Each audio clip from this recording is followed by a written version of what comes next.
నమస్కారం. ఈ మధ్య మన ముఖ్యమంత్రి రేవంత్ రెడ్డి గారు ఒక మాట అన్నారు. తన పార్టీ అధినేతల కోసం 1000 కోట్ల రూపాయలైనా పోగు చేస్తామని. ఒక పార్టీ నాయకుడిగా ఆయన విధేయతను మేం తప్పుపట్టడం లేదు. కానీ ఒక సామాన్య పౌరుడిగా నన్నొక ప్రశ్న వేధిస్తోంది.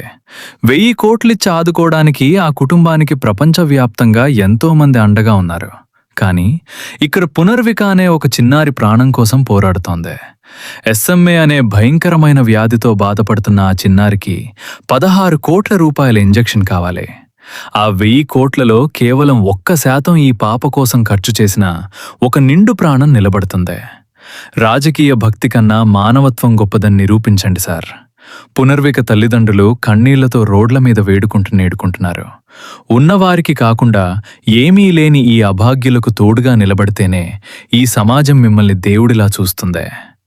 రాజకీయం కన్నా ప్రాణం మిన్నా అని చాటి చెప్పేలా ఈ వీడియోను అందరికీ చేరవేద్దాం.